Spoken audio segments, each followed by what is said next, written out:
Suspense. And the producer of radio's outstanding theater of thrills, the master of mystery and adventure, William N. Robeson. The dream of every actor is the perfect performance. The performance that brings the audience to its feet, shouting bravo, and brings the critics to their knees with rave notices. But audiences, critics, and playwrights, being what they are, this dream is seldom realized. In the upcoming suspense story, however, it is, with some startling results. Listen then as Mr. Vincent Price stars in Rave Notice, which begins in just a moment. Niagara Falls in a barrel? Well, there are many less hazardous ways to spend your vacation time, but if that's your plan, CBS Radio can follow you with no more trouble than it takes to carry a pocket-sized transistor radio. No matter where you're heading, no matter what your vacation activities may be, you'll have an even better time if the radio you take along is tuned to CBS Radio. Top-flight entertainers from Broadway, Hollywood, and the capitals of Europe deliver glamour and excitement to your campfire scene. Sunning on the beach, you can follow the daytime stories that fill each weekday with human interest. Here at CBS Radio, CBS News will come to your fishing retreat or mountain lodge at the same time that it comes to you at home. And nimble-witted stars like Amos and Andy, Robert Q. Lewis, and Galen Drake will exercise your sense of humor, even when the rest of you is relaxing from a strenuous day of play. For more fun on your holiday, take CBS Radio with you wherever you go. And now, Rave Notice, starring Vincent Price. A tale well calculated to keep you in suspense.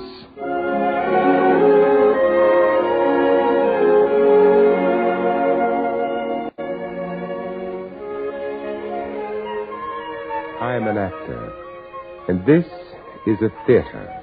I can't permit it. But, Father...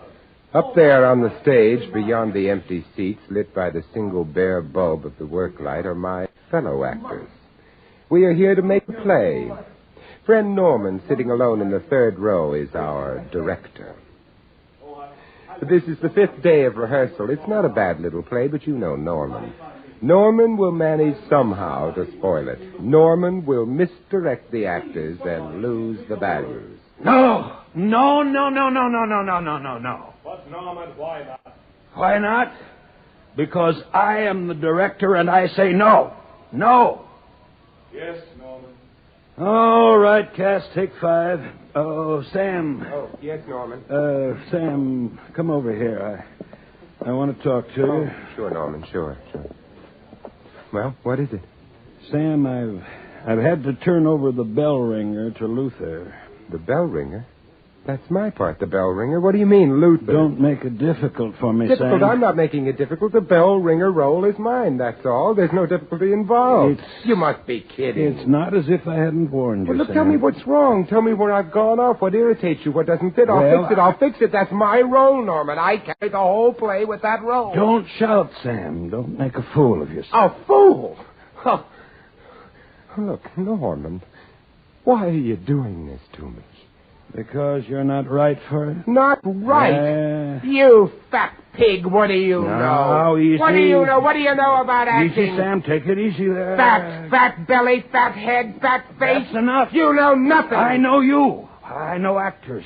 You're no actor. You stink. Oh, I'll kill you for saying that. I'll kill you. Did you hear that, Cass? Your witnesses. He's threatening me again. Yes, listen well, my friends. Norman, I'm going to kill you. Norman, I'm going to kill you. You see, you can't even deliver that line. You stink.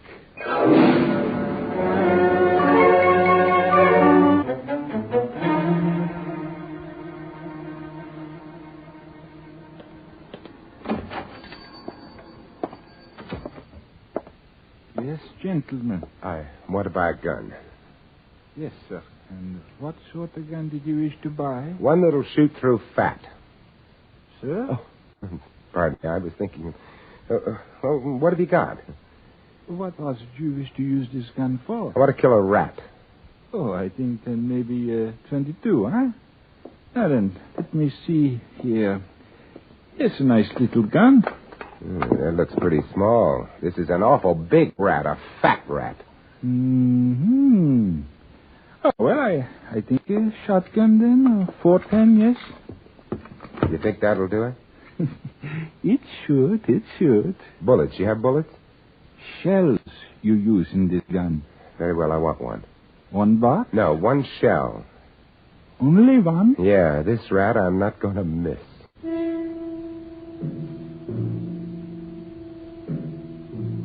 It's time now. He will come out of the stage door and he'll walk this way through Schubert's Alley on his way to Sardi's for a drink. I slide the gun out from under my coat and I wonder. Heart or belly?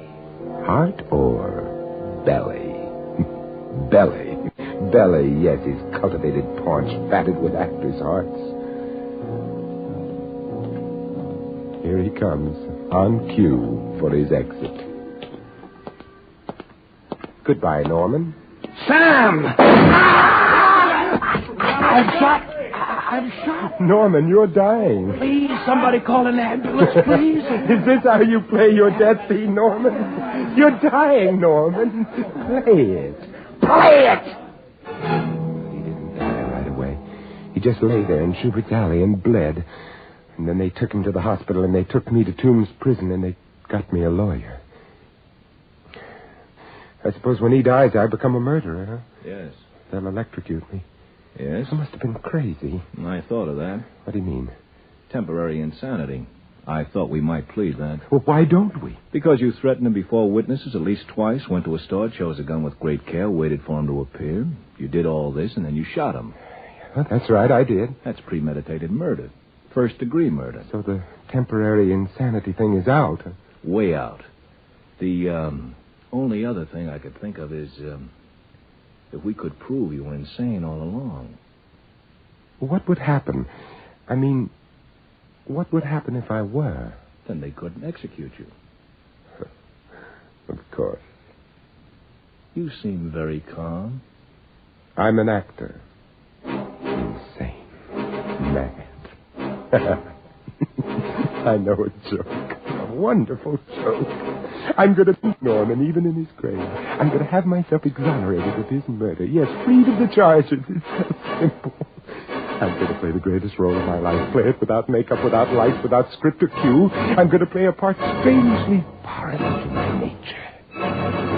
I'm going to play a homicidal maniac.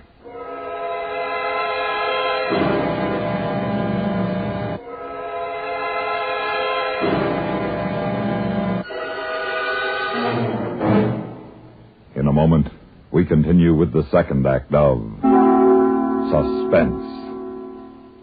If trucks are a vital part of your business, your GMC dealer offers you the big challenge. Take any truck on the market. Match it feature by feature with a GMC. Compare the cost with what you get. Then see if you don't agree. GMC gives you more for your money. Take GMC pickups, for example. At no extra cost, they give you 22 extra quality features. Features that make these babies tough enough to take the roughest going. They're GMC truck-built for trouble-free long life and high-economy operation. Figure out what extra quality features like these would run you on another truck, and we bet you'll be adding a lot of dollars. Yet, a GMC pickup is priced right down there with the lowest. See your GMC dealer now. Even if you're not in a buying mood, stop in for a free truck evaluator, an ingenious aid for making sure your truck dollars buy more. And now, starring Vincent Price, Act 2 of Rave Notice.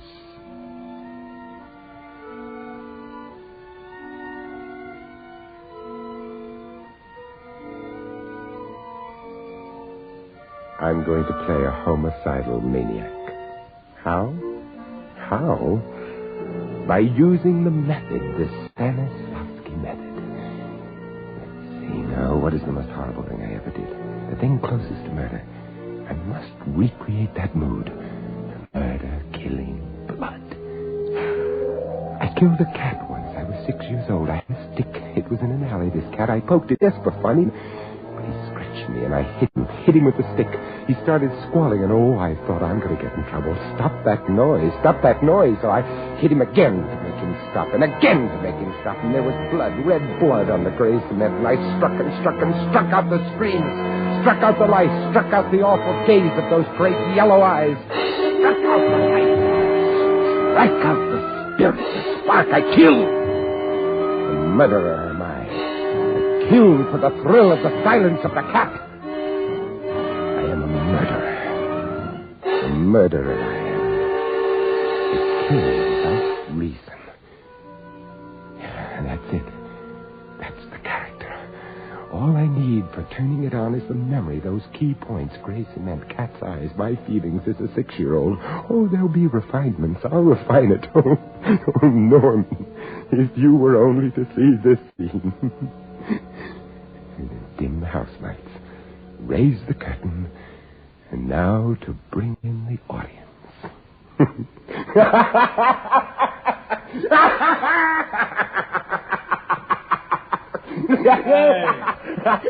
Hey, you.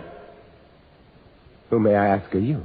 Huh? What's going on down here, Murph? I don't know. Who are you? Come on, now, will you, Mac? I Calm ask a down. civil question, I expect a civil answer. Who are you? Who are you? So nice and quiet for a while. Just answer my question. That's all I ask, and that's not much for a hero to be asking now, is it? You don't know who we are. I think he's putting on an act. Hey, don't turn your head away. We know you hear us. Yeah, leave him be. You think he's kidding? Who cares? Yeah. That was very weak. You can do better than that. You're supposed to be a murderer, a homicidal maniac. So what's the emotion? Guilt. You've got to be guilty.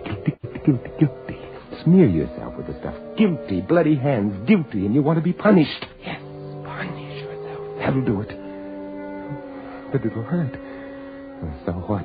Not like it hurts when they shave your head and slit your trousers and strap you to your seat. That seat, 10,000 volts coursing through this poor player's frail body. Murderer. Guilty. You should be punished. 1, 2, 3. Curtain going up. I'm guilty. There's blood on my hands, blood and filth and disease. I smashed him on the gray cement and smashed him. I murdered him. I'm a murderer. I confess it. Hey. Oh, look, I want to confess to purge myself of this guilt. Oh, come on. I am take guilty it of the easy. injury. I smashed him. What are you getting so worked up about? The guy ain't even dead yet. Not dead. He is dead. He's been dead these past 36 years. 36 years. Oh, if you don't punish me, Hey, what are you doing? Hey, will you quit beating your fist against the wall? I am guilty, and I shall be smashed as he was smashed. Hey, your hand, you're going to bust your hand on that wall I there. shall be smashed. It is written. You know the writing in blood that lies across the counterpane in the bed under the window when little boys are supposed to be far away in slumberland. Mahoney? Yeah? Get the doctor. This guy's flipped. Good. My hand is killing me. It's something broken. I don't mind the bloody scraped knuckles or even breaking the nails, but not the bones. 2 cats dead. Murdered by my stick. 4 cats dead. Murdered by my stick.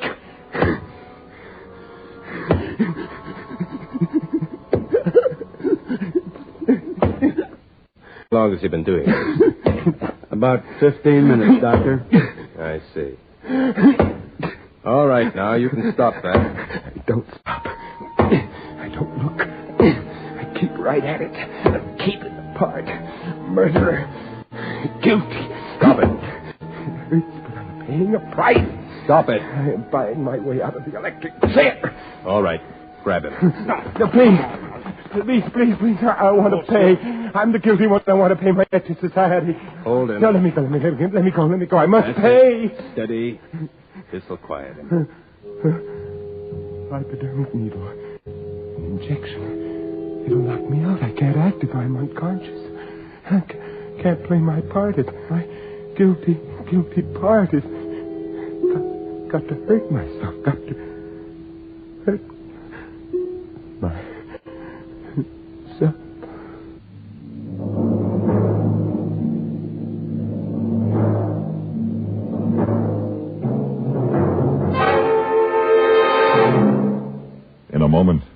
continue with the third act of Suspense. If there's gloom to be erased, Pat Buttram and Art Linkletter are two perfect editors to give it the old blue pencil. What's more, you never have very long to wait between visits. Each of these fun-minded fellows turns up every Monday through Friday on most of these same stations. Give either one his head and then sit back and listen. In no time at all, you'll be surrounded by an aura of fun. Pat Buttram just can't miss because he has a habit of carrying on without inhibitions, and he has the perfect cast to help him with his mischief-making. Music and song are two more important ingredients of Just Entertainment with Pat Buttram Monday through Friday in the daytime on CBS Radio. Those same days, anything goes when Art Linkletter comes this way. Art Linkletter's house party is one of those magical heartwarmers. Art keeps pumping fun into his Hollywood studios, and the well never seems to run dry. Meet the stars in their happiest moods. Share the fun with folks just like you having the time of their lives in Art Linkletter's house party shows, weekdays at the Star's address. And now, starring Vincent Price, Act 3 of Rave Notice.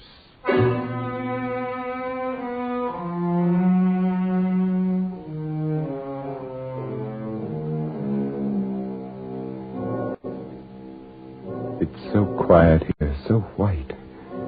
Such sweet stillness and peace. Gone the darkness of the cell, steel and concrete. They're watching me very carefully. The taller one, he's new. The other gave me the hypodermic, yes. Hypodermic? How long have I been out? Did I say anything while I was out? Perhaps if I keep still, they will let me know. Definite suicidal tendencies, Doctor? Well, to put it another way, obsessive guilt with a compulsion to self-destruction. Nothing new about that. Look, he's opening his eyes. Hello? You awake? Who are you? You remember me, don't you? No. Well, I gave you something to quiet you a little while ago. A little while ago. When you were trying to injure yourself so we'd think you're insane. And you've decided to give that up, haven't you? I have to carry out my sentence, you know. Well, how will you carry out your sentence? Be smashed. I'm to be smashed as I have smashed the cat. Is that the law? Yes, I smashed him with a stick.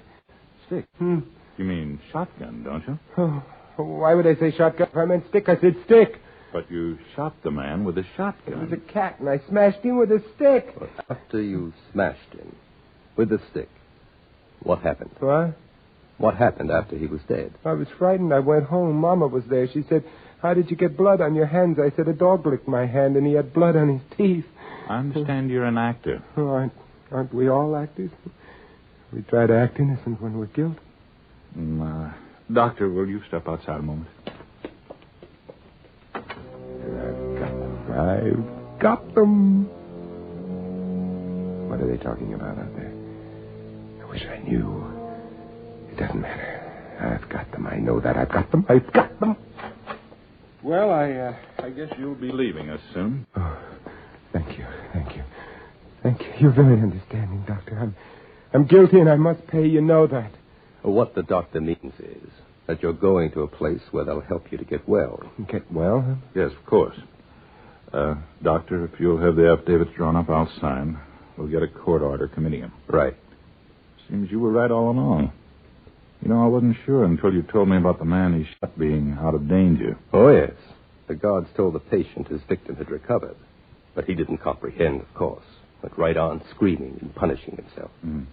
I see. What would they have given him if we'd found him sane? Well, that depends. The injured party refused to press charges. He'd be out of here in an hour. Recovered? They didn't tell me Norman had recovered. How could he have recovered? I shot him in his fat paunch. When did they tell me? It was while I was screaming, maybe. I was really into the part, then deep in it. I couldn't have heard them, couldn't have heard. And now he'll be free. I will go off to an insane asylum, married to a role that I loathe, that I hate. No.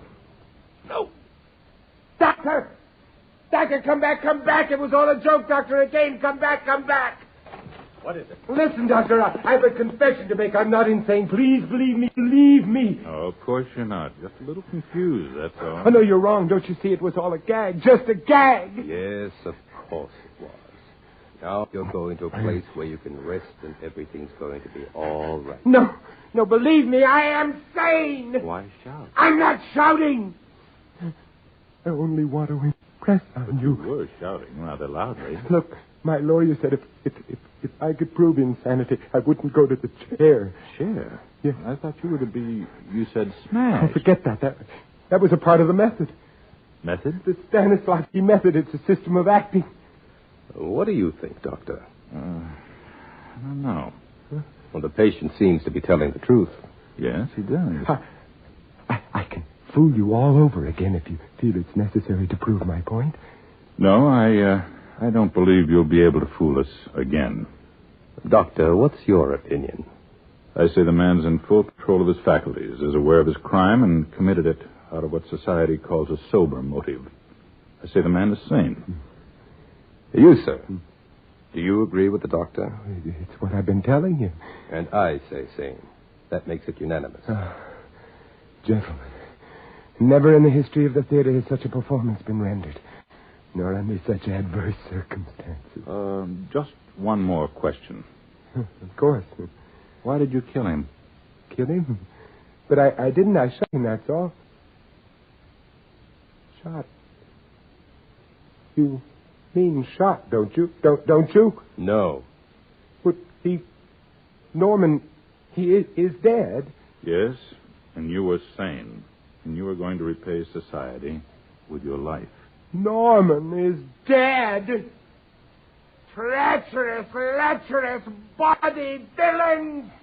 Bring down the curtain! The play is ended!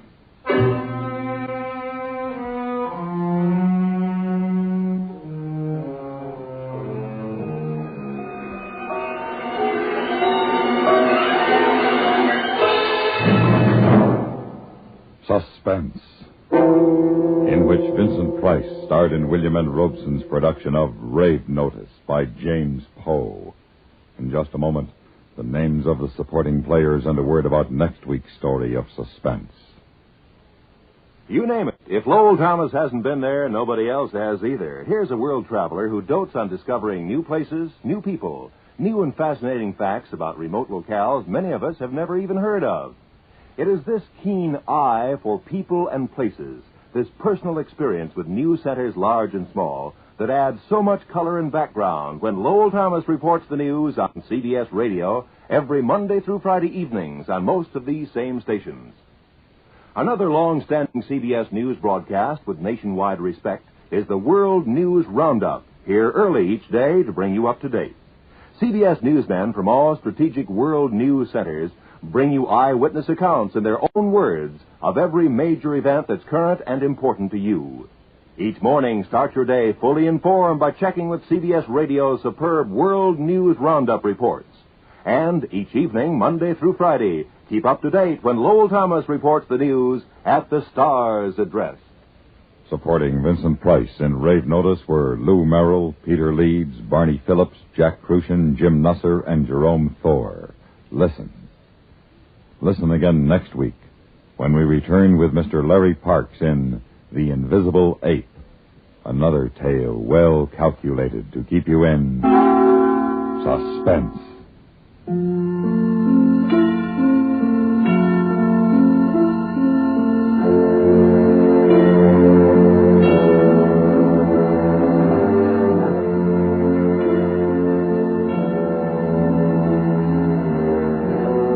For top reporting, hear the news on the CBS Radio Network.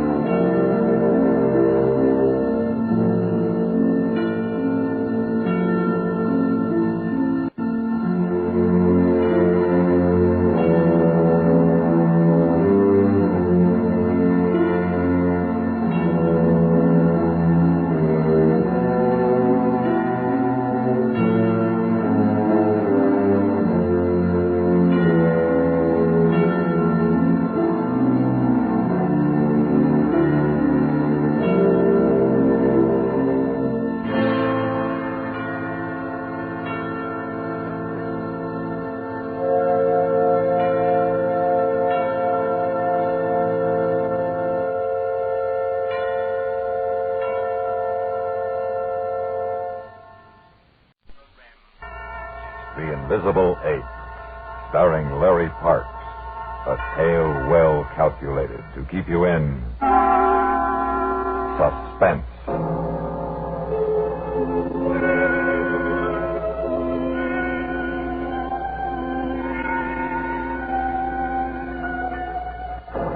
I figured it out today, Pat. Figured what? About what's happening at the Jameson house. Them bottles jumping off shelves and all. The water chaser? Yeah. I figure the whole Jameson family's been hypnotized, that's what. Hypnotized, all of them. Well, first today. Cheers. Cheers. Pat? Yeah, what is it? Look at that bottle. No, down there. At the end of the bar. Saints preserve it. Floating down from the shelf. And there's nobody in this bar but us two. Hey, I'm Joe Taylor. You know me. Let me out of here. I work at the Optical Foundation up the street. I'm Dr. Bernstein's assistant. They can't see me, so they won't listen to me. Nobody will listen.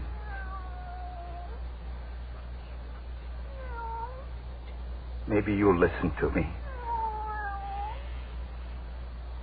Will you listen, Kitty? Thank you. You see, it's all my fault. Kitty, yesterday I let that stupid chimpanzee get away. Janice was typing a progress report when I got to the lab this morning. Good morning, Janice. Morning, Joe. Dr. Bernstein said for you to check the white mice first thing this morning. Joe, stop that. You know I hate being sneaked up on. Don't ever do it again. Well, you never minded my kissing you before. What's wrong, Jan? Nothing. I called you last night. Your mother said you were out. I was. Who with? Robert. Champagne and caviar? He asked me to marry him. And? I told him I'd think it over for a couple of days. Think it over? But we're engaged.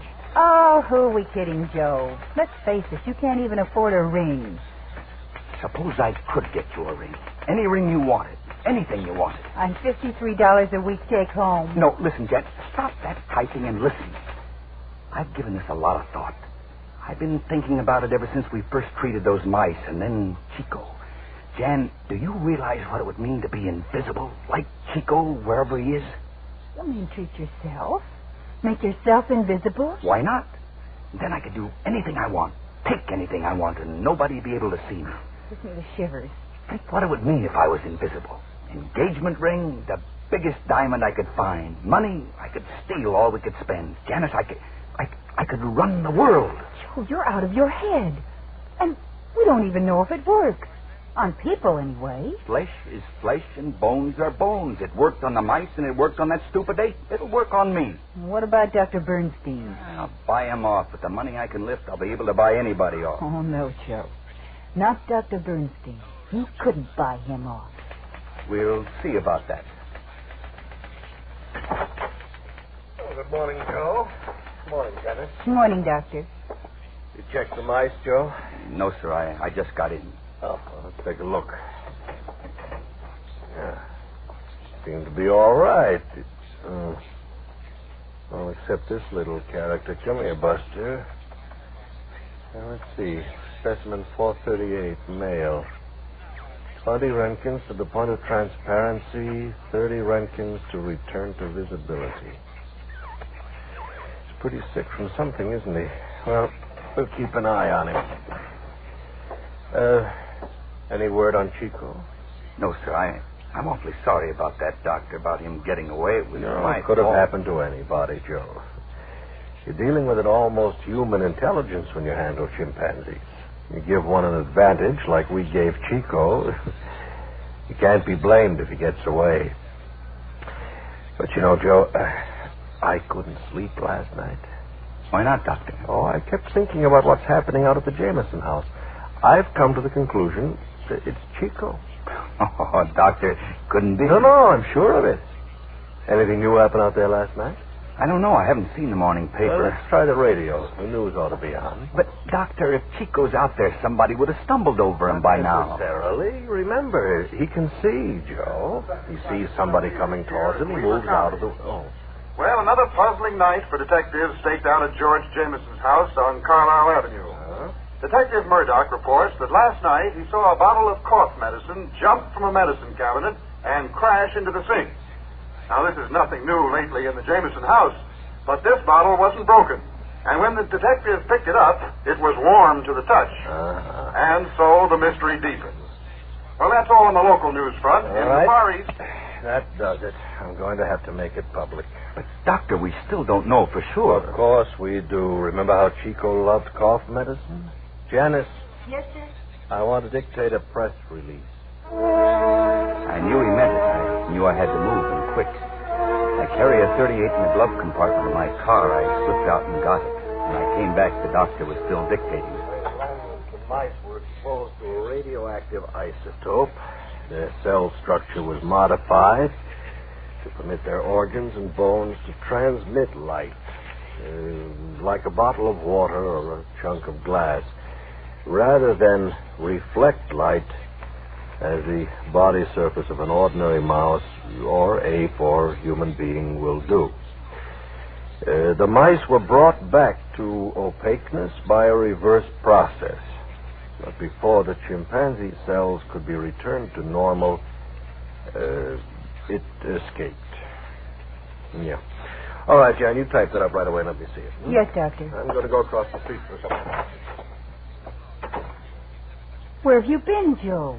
You look like you've just run a mile. I went out to the car. I got this.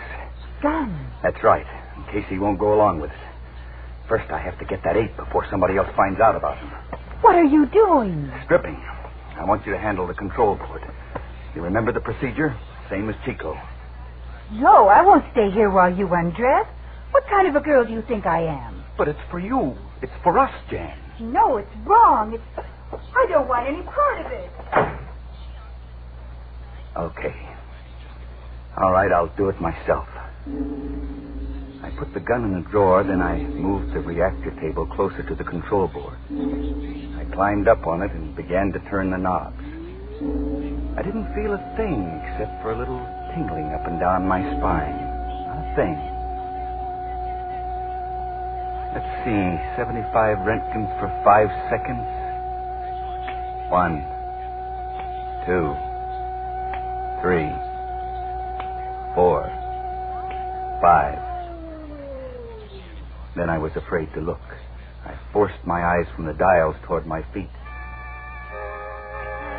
Knowing what to expect, I still could hardly believe what I saw or didn't see. It was like I wasn't there. I looked down at my legs. Where my legs should have been, all I could see was the white enamel of the reactor table. I ran to the mirror in the washroom. As if I wasn't there at all. I've done it. I've done it. I'm invisible.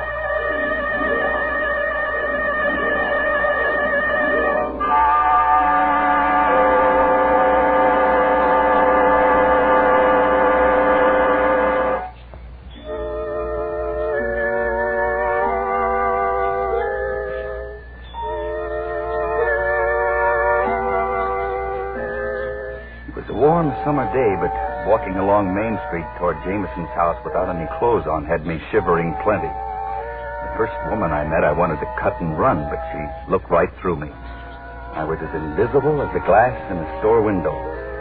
But when I saw the cop outside Jameson's place, I stopped cold. He was staring right at me. Had something gone wrong?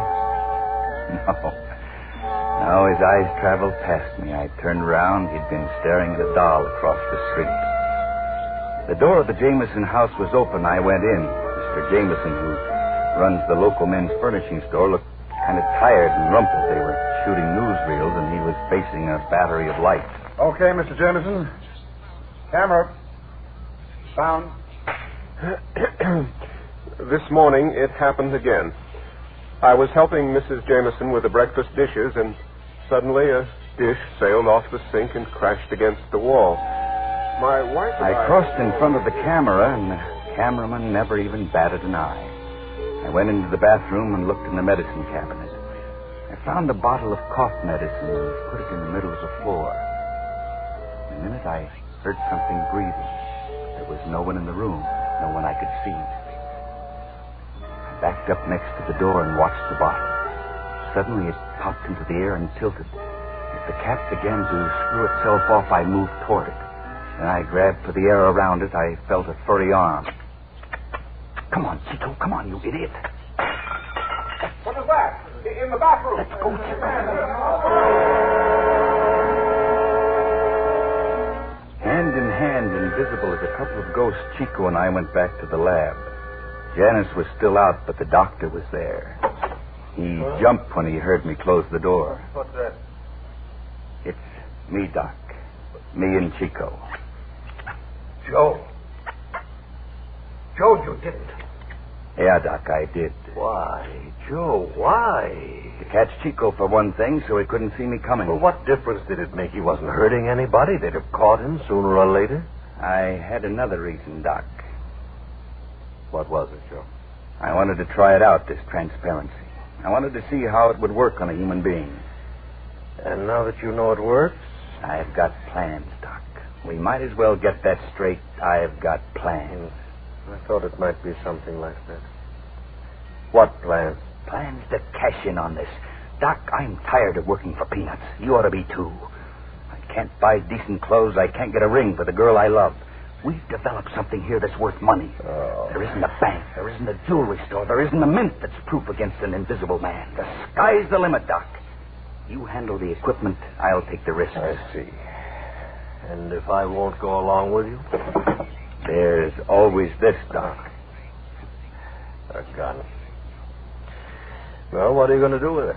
Well, first we're going to take Chico out in the woods and shoot him just so he won't give us away. Oh, why not just bring him back to opaqueness? Why bother? Why strain the equipment? We're going to need it. Joe, have you thought how it would be if you were invisible the rest of your life? If you couldn't come back? What do you mean, couldn't come back? Well, suppose we can't reverse the process. Suppose we can't bring you back to an opaque state. Don't be silly. We brought back the mice. Safely? Well, they're all right, aren't they? Take a look. We're all right. Take a look, Joe. We were all right this morning. Oh, no. No, Doc. Half of them are dead. That's right, Joe. Too many Roentgens. It takes too many Roentgens for a two-way trip. Now, do you still want to shoot Chico? No, we've got to try to bring him back. We've got to try. We've got to see him. Put him on the table, Joe. We managed to get Chico onto the reactor table and to strap him down. Then I stood back, afraid of taking any more radiation while the doctor turned up the pile. Okay, 85 Roentgens ought to do it. Time check. Mark. 1, 2, 3. Before my eyes, Chico slowly materialized. Like looking at someone through foggy glasses at first. Like a picture out of focus. I couldn't be sure that I was seeing right. And then suddenly, there he was. There he was, just like before. Ugly little chimp like any other. But he just lay there. An ugly little chimp like any other, except... He's dead, Joe. No.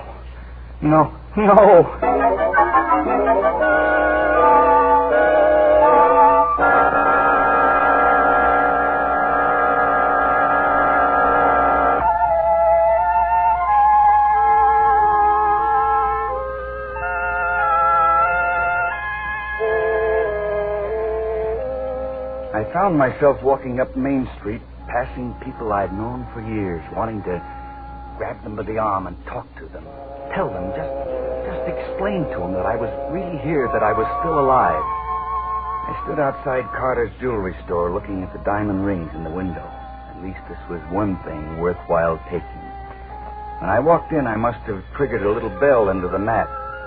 Carter looked up from the newspaper he was reading at the counter. He stared right through me for a second, frowning, then he shrugged and went back to his paper. Janice had liked a ring in the case next to him. I moved round him, slid it open. I found the ring and lifted it. Carter didn't even budge. Then I started back to the lab.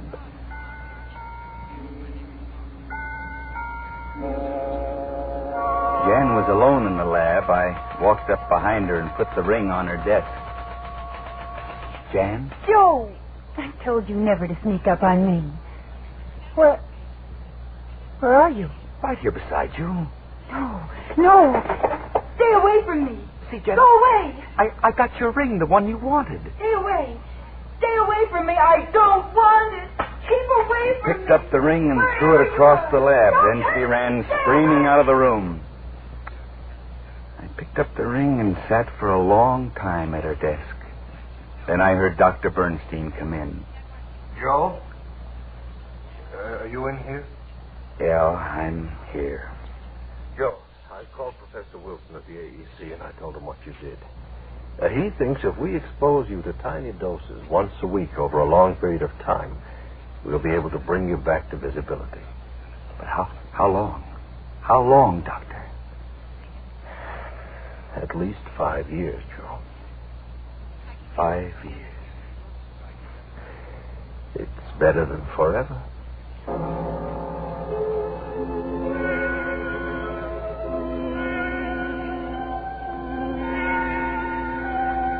I wandered down Main Street again, put Carter's ring back in his case, then I went by Pat's Tavern.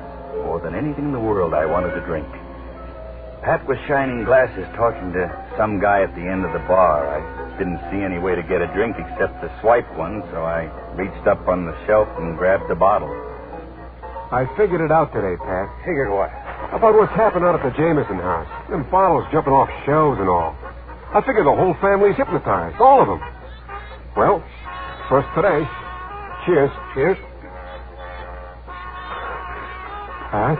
Yeah, what is it? Look at that bottle. No, down there at the end of the bar. Seems to preserve us. It's floating down from the shelf. Let me out of here. Hey, I'm Joe Taylor. You know me. They won't listen to me. They won't even listen. Here, kitty, kitty, kitty, kitty, kitty. Oh, you listen, won't you? Nice, kitty. You see, it was all my fault. Yesterday,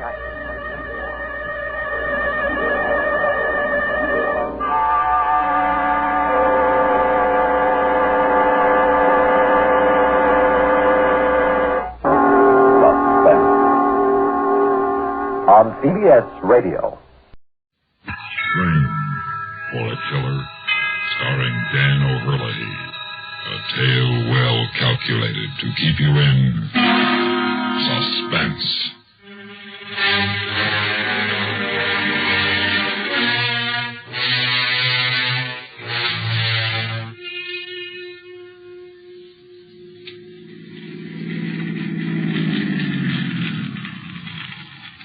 All right, mister, this is as far as you go. Why? What's the matter, officer? What's wrong? You'll have to park here for a while. The street's closed. But I live on this street. I've got to get home. My wife's waiting for me. She just had a baby. You'll be a little late. Now, just a minute. Look, will you keep your voice down? Oh. What is this, a stakeout? Yeah. Who are you after? Roy Jaleska.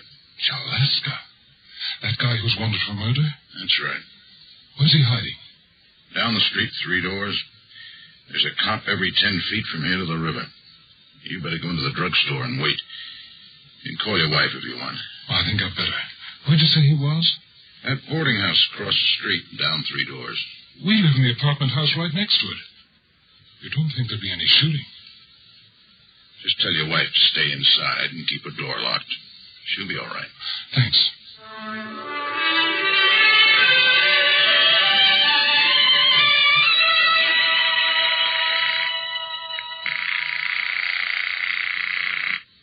Funny. She's got to be home.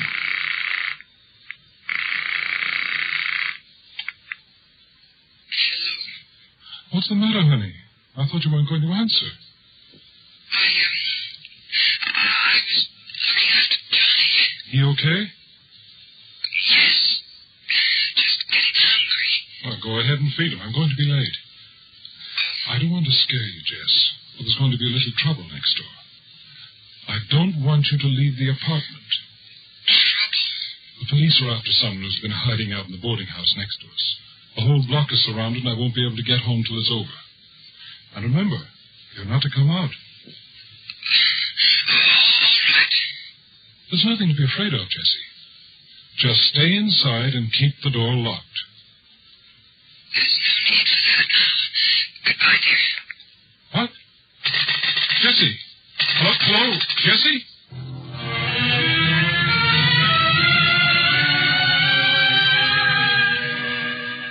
I tell you, Sergeant, I'm positive there's something wrong up there in my apartment. What makes you so sure? Well, my wife was afraid of something. I know she was. Something right there in the room with her. I didn't realize how different she sounded until I hung up. You say you live next door to the boarding house? Yes, the apartment house next door on the 3rd floor. I'm sure he's in there with her. He could be anywhere now.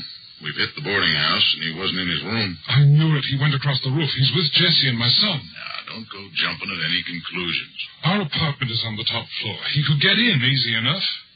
Maybe. Let me go up there, Sergeant. Please let me go up there. I've got to be with my wife and baby. What good would that do? We're not even sure he's there. I'll make sure. Look, if everything's all right, if he isn't there, I'll call the drugstore and have them tell you so. If he is, I'll let you know somehow. We can think of some kind of signal. All right.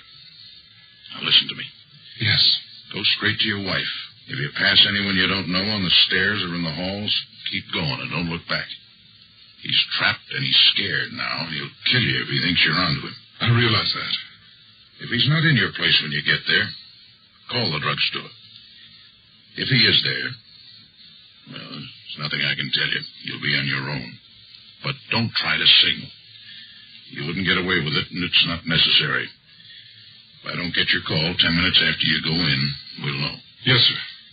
Remember this, mister. If he's there, don't try to be a hero. Just do whatever he tells you. Keep a good distance from him and don't make any quick moves. He's been in spots like this before, and he'll know what it means. I know. It's about all, I guess. Just be careful. We want this man. We want him bad. But we don't want anyone hurt getting him, but we can help it. You understand? I understand. And thanks. Okay, mister. You can get going.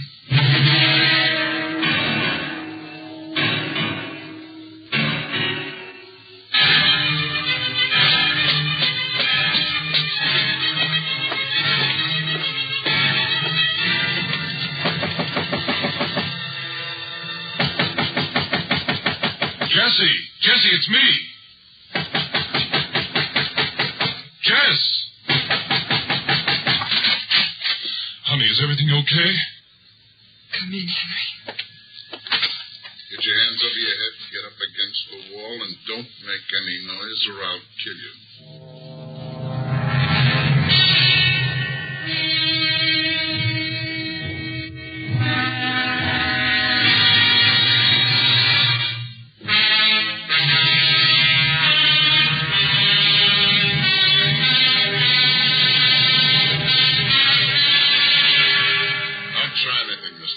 I'm not afraid of your gun. That's because you've never been hit by a .45. I'm warning you. You won't never know what it means to wish you could die till you get a .45 slug in the stomach. Henry. Don't worry, Jessie. I know he means it. I mean it. It won't do any good, you know. No matter what happens to us. No matter how long you stay here. They'll get you. Listen there, guys. Just like me, those blue suits don't make them Superman. They make mistakes like everyone else. They already made a big one. What? They shouldn't have sent you. Nobody sent me. But my wife didn't sound right when I spoke to her over the phone. I came up to find out why. Yeah, she gave it away.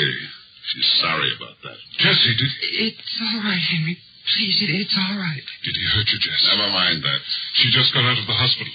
Would you like to see her go back? I hope they kill you. I might. I thought about it. I guess maybe you better start thinking about it, too. It'll happen next time you make a crack like that. Henry, don't. I'm going to ask you a couple of questions. You're going to give me the right answers. The right answers, mister. The first time or you'll get hurt bad. What do you want to know? Where were you when you made that phone call? Drugstore. At the corner. And your wife don't sound right? You think maybe something's wrong? Yes. You want to get up there. You want to find out why. Yes.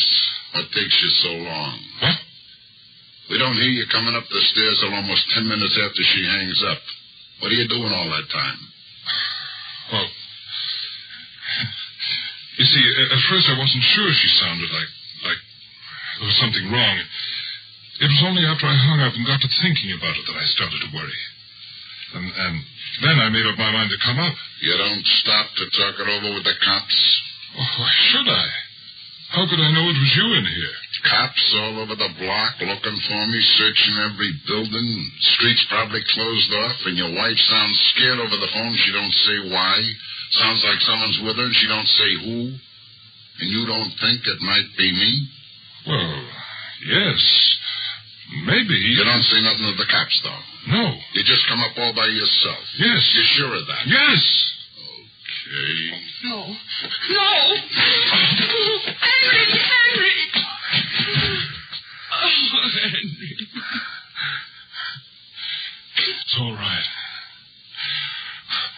I'm all right, Jesse. What do you think I am? There's a line of cops 5 feet thick around every building in the block, and no one gets through unless they let them. You're here because they put you here. I'm giving you just 5 seconds to tell me why. What's the big plan? He's hurt. Can't you see you've hurt him? I don't know about that plan. I don't know what they're going to do. But they know you're in here. Go on. I did go to the police when I thought you were here with my wife. I don't think they believed me at first. But I talked them into letting me come anyway. If you weren't here, I was supposed to call them right away. And if I was? Nothing. Just wait. And if they didn't hear in 10 minutes, it meant I couldn't call. That you were in this room. What time is it? Too late. Much too late. They know Jaleska. They've stopped searching. They know you're here. You haven't got a chance. I got a chance. As long as I ain't alone, I got a chance. You, lady. Go get that kid. No. Why do you want him? We'll do anything you say. You look okay. You don't want to hurt the kid. Nothing will happen if you do like I tell you.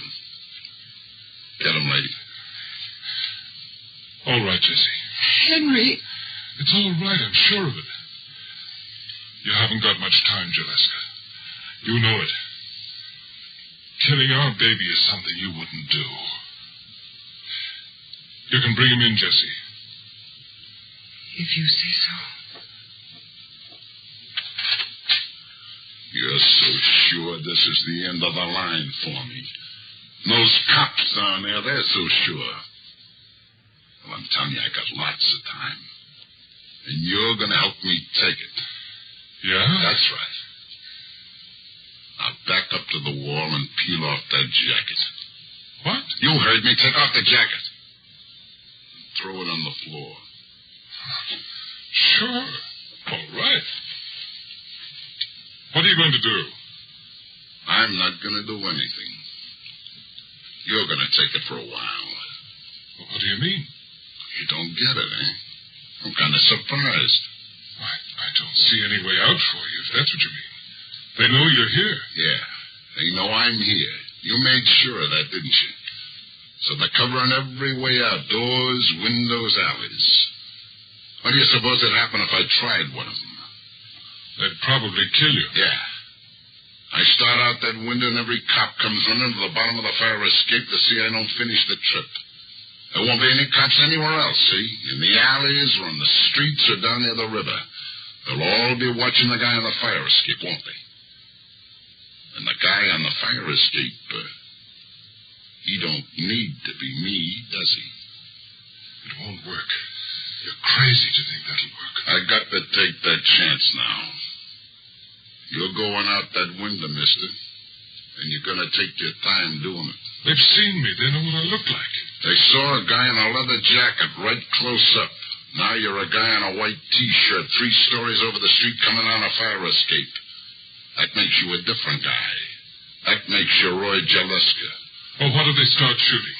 The minute I step out in that window. What if they do? It's a chance you gotta take. You don't want me to take all the chances, do you?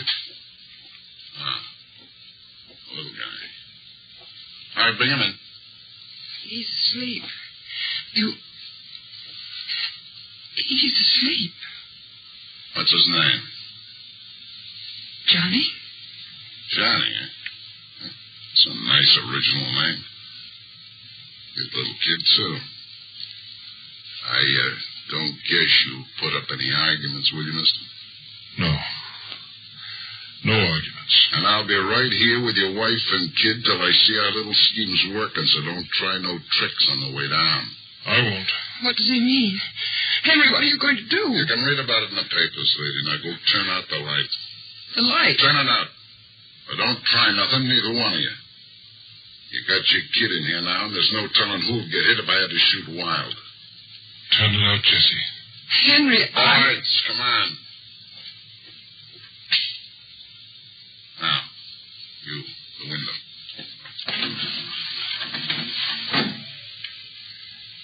Okay, they're all waiting. Get going. You can't let him go out there. They'll think he's you. They'll kill him. I stepped out onto the slatted platform and started toward the flimsy iron ladder. The cops had seen the light go out, and I could hear quick moving in the street. I could feel every eye focused on me. Jaleska was right. It was going to work. All right, hold up there. We see you. Don't take another step. And then I discovered there was a part of the plan Jaleska hadn't told me. The part that would guarantee his escape. From the window behind me, he fired down into the police. Their guns flew off automatically, and every one was aimed at me.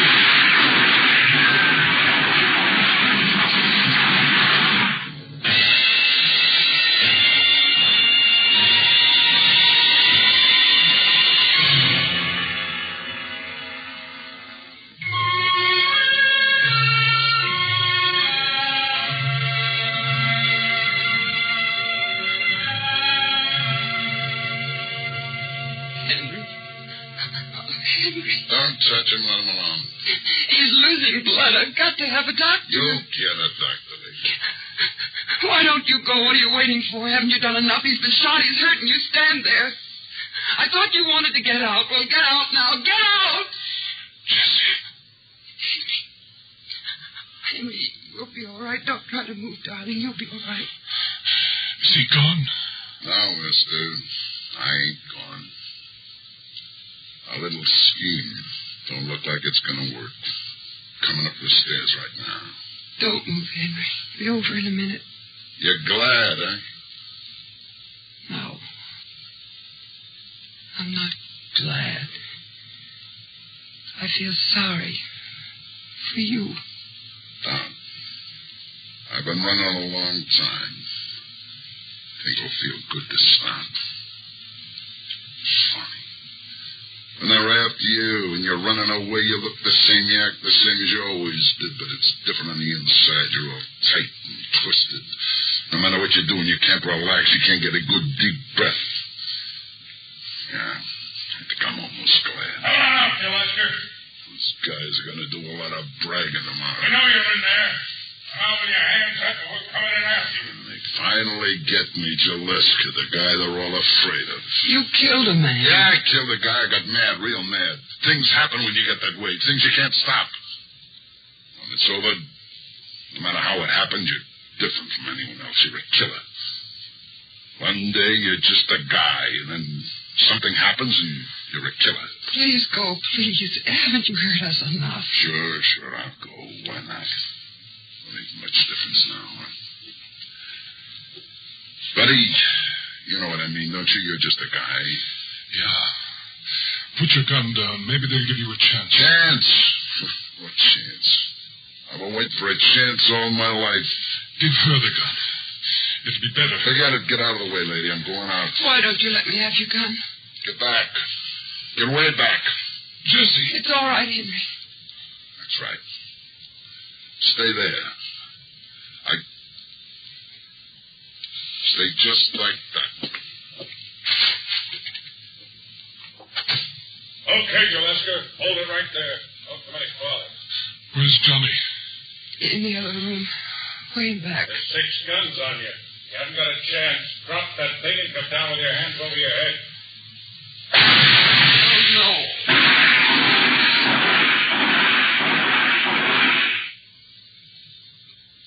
You shouldn't have tried. Jesse. Yes. Why didn't it work? They shot at me. And then there was at least a half-minute when he could have got out that door. Why didn't he? What made him wait? Don't talk, darling. It's all over now. What happened? Tell me. When the police fired at you, he started for the door. He was almost out. And then he stopped. He came back, Henry. They were still shooting. He went out onto the fire escape and lifted you into the room. Then he started for the door again, but we could hear the police on the stairs. It was too late. Is your husband all right? I don't know. I think so. Will you get a doctor, please? I already sent one. Take it easy, mister. You're going to be okay. Just lie easy. Yeah, sure. You know, it's funny. Not funny.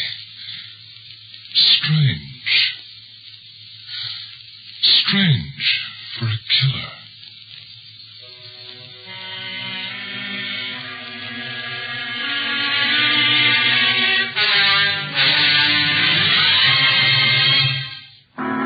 Suspense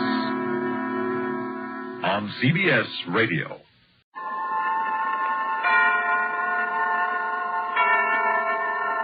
Suspense. And the producer of radio's outstanding theater of thrills, the master of mystery and adventure, William N. Robeson. In these uncertain and changing times, it is reassuring to know that some things can be counted on, such as death, taxation, tomorrow's sunrise, and suspense. Which is a devious way of remarking that with this broadcast, radio's outstanding theater of thrills begins its 17th year on the air. We are proud to be one of the oldest programs in radio, and we are most keenly aware that this anniversary would not have been attained without the loyal and continuing interest of you who are listening to these words. Thank you. Thank you very much. And now to our story. It concerns sports cars and one of the most grueling tests of driving skill in the world, the Rallye des Alpes, which is run every year across the mountains of France, Switzerland, and Italy. Listen then as Miss Marcia Hunt stars in The Last Kilometer, which begins in just a moment. What makes a person a hero? That's a difficult question to answer, for heroes can come from widely differing backgrounds, and there have been heroes in our armed forces who perform their acts of heroism in non-combat situations. To recognize these achievements and to do honor to our brave men, the Navy has authorized the awarding of the Navy and Marine Corps Medal. This decoration is given to anyone serving in the U.S. Navy, Marine Corps, or Naval Reserve who distinguishes himself or herself by heroism not involving actual conflict with an enemy.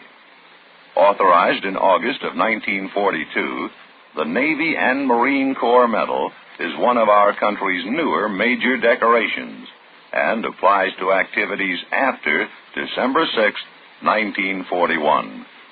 It is comparable to the Army Soldier's Medal and is given in tribute to distinguished devotion Navy and Marine Corps personnel bring to their tour of duty.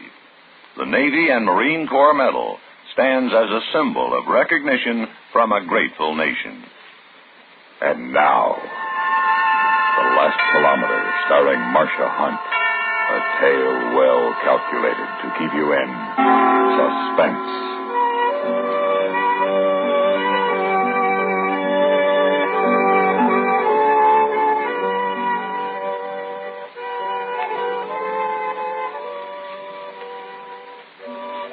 The party was nice.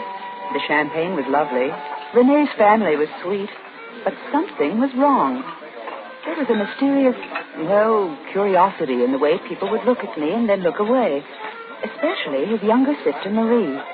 I began to wonder if my lipstick was on crooked or my slit was showing. Marie?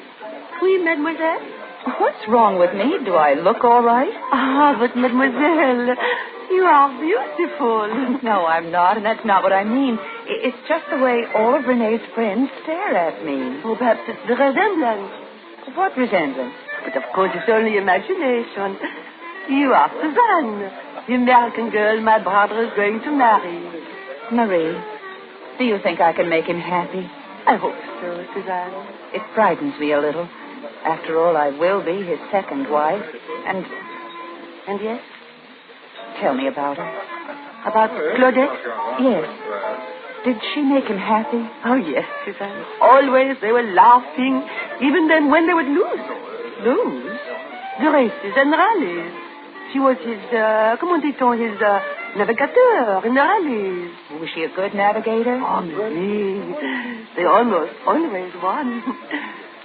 Until she died 4 years ago. She has not entered a rally since then. Until now. Now? The Rally des Alpes. He's taking me as his navigator. Oh, no.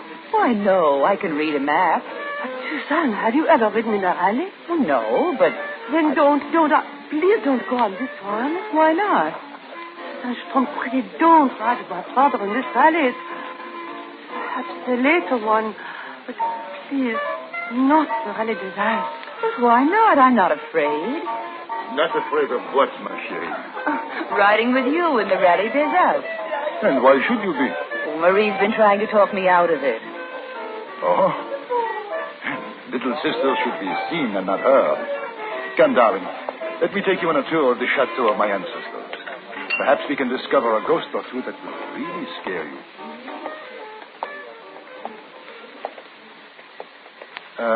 What was Marie saying about the Rally des Alpes? Nothing, except she begged me not to go. She begged you. And of what else did you speak? I asked her about your first wife. And what did my little sister say about Claudette? Only that you were very much in love. How did she die, Renee? In an accident. Eh bien, now, this is my room since I was a little boy. What sort of an accident did Claudette die in, Renee? Susan, I do not care to discuss it. Do you still love her? She's dead. I love you. Now, I shall show you the gardens. I say, Renee. Eh? Oh, Johnny. This idiot of a Descraye is trying to tell me that Madeira won the Class C trophy of Sebring in 54. Madeira? Ah. Oh, no. Il s'est trompé. Madeira wasn't even driving in Class D. Pardon, ma chérie, I must settle an argument. I shall be right back. I wandered into the high-ceilinged room Renee had lived in since he was a child. And for some strange reason, I thought of a tiny apartment back in Fresno, California. An apartment that would have fitted into this room with space to spare. The apartment Jimmy North and I had almost taken before we quarreled and decided that we weren't in love after all. And I thought how everything works out for the best. If I hadn't broken with Jimmy, I would never have run away to France and met Renee and fallen in love, really and truly in love. Then I saw it. On a gilded Louis XV commode stood my picture. But I couldn't remember giving Renee a picture, and I couldn't remember having had this one taken. And then I knew. It wasn't me. It wasn't me at all. On the bottom was written, "À mon très chère Marie, Claudette." To my dearest husband, from Claudette. It was like looking into a mirror. The laughing face in the photograph was mine, almost exactly. My hands felt suddenly clammy and wet, and I wondered why Marie had warned me about the Rally des Alpes. And I wondered what kind of an accident Claudette had died in.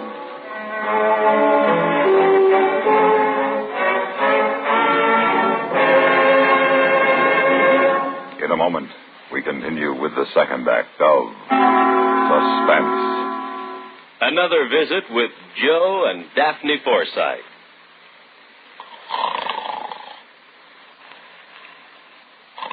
Joe. Joe.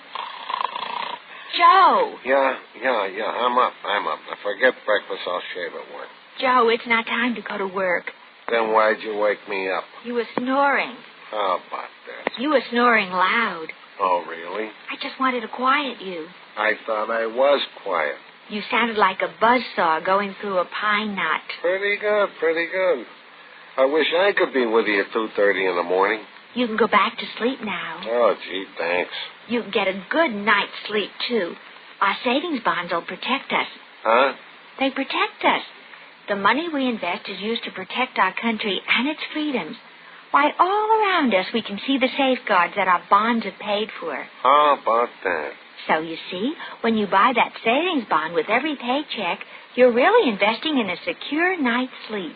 Not in this house, I'm not. What? Good night, Daphne. Good night, Joe. And now, starring Miss Marcia Hunt, Act 2 of The Last Kilometer.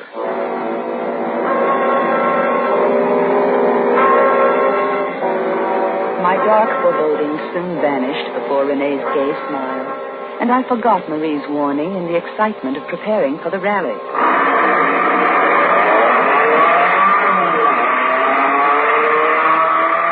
At last, on a bright, clear morning, we were in the Parc Fermé in Marseille, from which, one by one, a minute apart, the cars roared off on one of Europe's most difficult tests of driving skill. As Rene pulled his Alfa Romeo up to the starting gate, I thought he was the most handsome man I had ever seen, his dark eyes flashing with excitement. But his mouth was a grim line, and somehow, behind the excitement, he had a haunted, secret look, which frightened me. Ah, René Béranger, you honor us again. It has been 2-3 years. 4, mon vieux, 4. We try once more. I go now to get our number. The starter began walking around our car, making the safety inspection the rules required. Suddenly, he stopped and stared at me. Pardonnez-moi, mademoiselle, vous êtes American? Yes. I thought for a moment you looked like... it's no matter. I looked like his first wife? Oui, mademoiselle. Very much. Very, very much. Our number, ma chérie, 107. It is the one I have asked for. You will place it in the windscreen, no? A lucky number? Lucky? Perhaps. I have had it before. Est-ce que vous êtes prêt, Monsieur Béranger? Oui, tout à fait prêt. Bien. This. Faites attention, chérie, the Count speaks things. René, there's something I must know. That's one. René, you must tell me. Did you ever take Claudette on this rally? Silence. René, answer my question. Partez. Allons-y.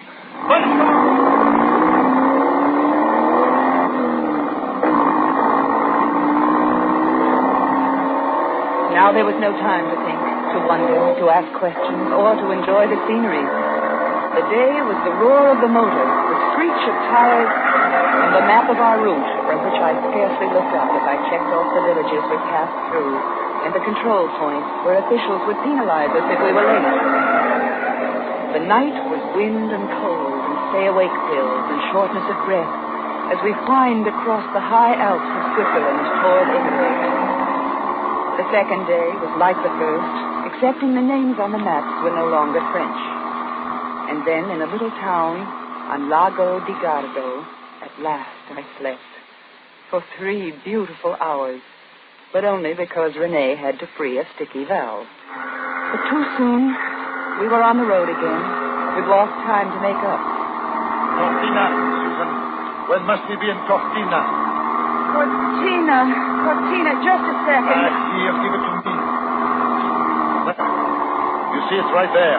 We must make the Cortina control point at 3:06 in the morning. That seems simple to read, no? Yes, René. Sorry. We're almost the only car still unpenalized. Just like before. Like when before? Like 4 years ago. Each checkpoint, each control we hit, poof, on schedule. Who is we, René? We fall behind, and I try to make it up. And never has the Grande Corniche been driven like I drove it. And we were on the last kilomètre, Oh, mon Dieu. Et toi? Toi, idiot, fais attention là-bas! What is it? That Porsche ahead, he sees my lights. No, more forward. No, not so fast. Oh, no. He does not know this road. Oh, no.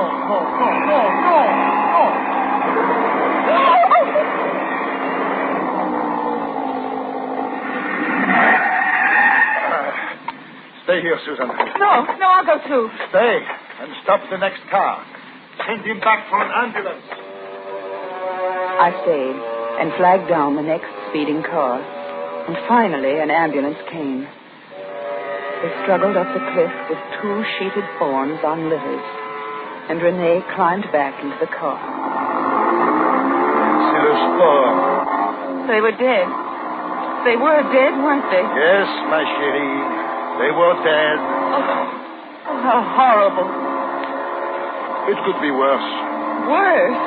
That was Van Hoff and his wife. I knew them. They were much in love. Then what could be worse? If one of them died, and not the other. Another day of twisting mountain roads, of hairpin curves, with no guardrails between the screaming, spinning car and the 1,000 feet of emptiness.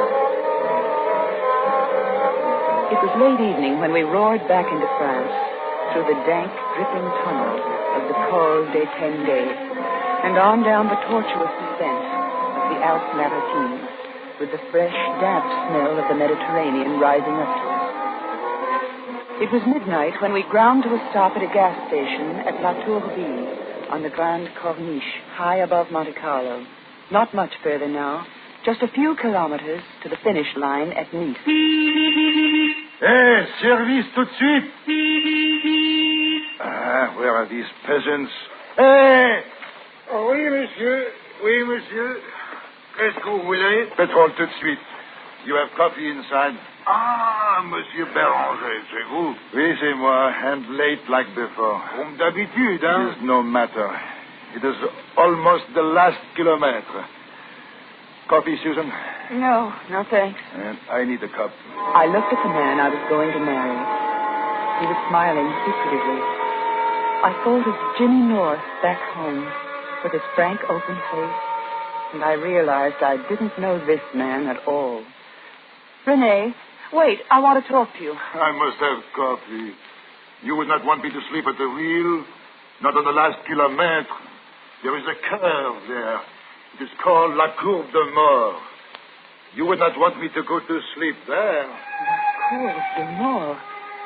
The curve of death. I shivered. Then I looked at the attendant. He was staring at me wide-eyed. What is wrong, monsieur? Oh, je m'excuse, madame, but you look like... I know. Like Madame Béranger. You knew her? Oh, I saw her once. C'est incroyable. Incredible. You are the same. But it must not happen again. Happen? What? Mademoiselle, you must go no further on this rally. You must remain here. But why? It's only a few kilometers to the finish. Mademoiselle, écoutez. Listen. 4 years ago, this man, this René Béranger, he has to stop here for petrol. The Rallye des Alpes in 1954. Huh? And he has his wife with him. She is you.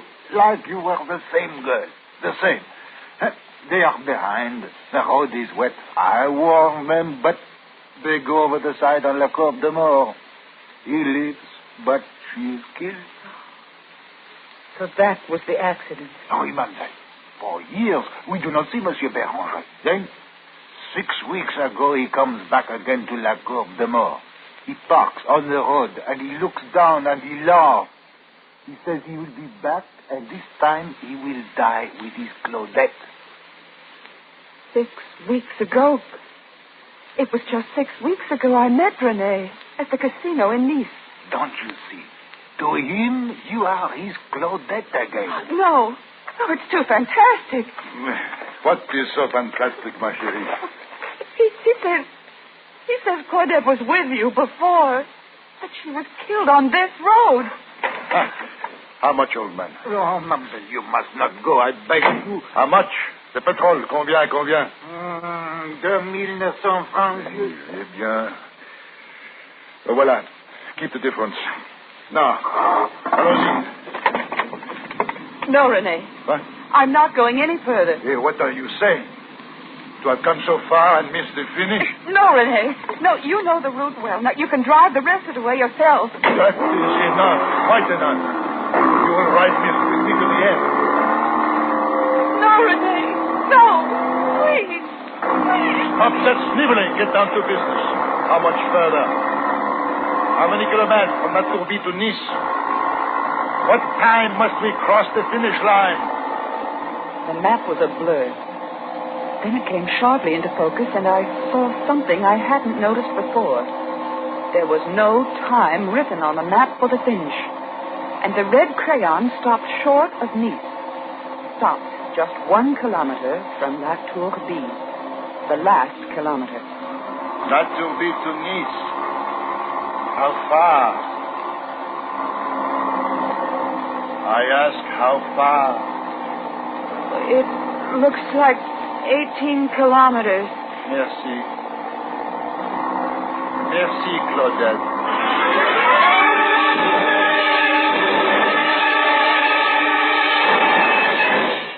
In a moment, we continue with the third act of Suspense.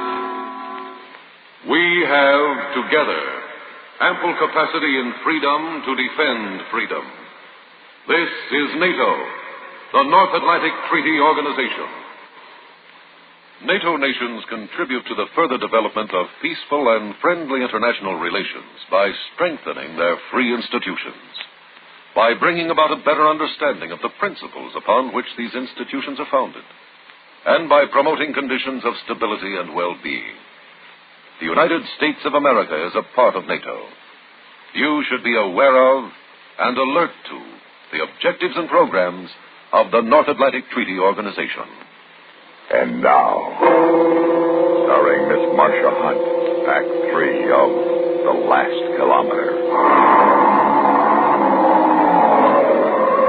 Oh, Rene, please. It is like before, no? The rain and the darkness. Oh, remember this curve here, this monster? Oh. Rene, how can I remember? I wasn't here. And there it is at last, Claudette. There is the grandfather of them all, the Cour de Mort. Remember, ma chérie? Remember, Claudette? Rene, I'm not Claudette. I'm Susan. Susan, Rene, Susan. Good. Susan. Yes! Susan, forgive me!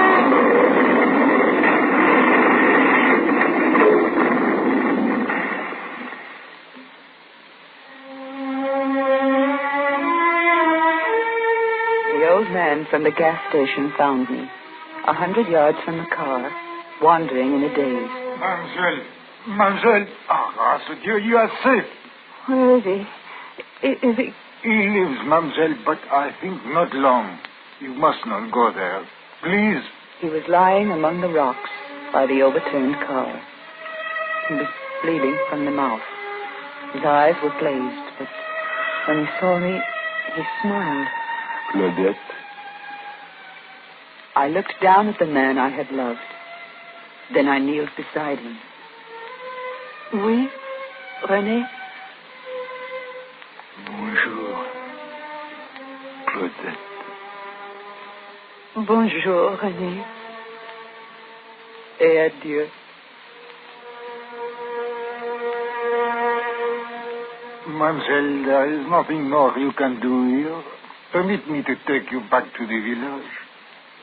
Thank you. Is there a telephone there? Oh, we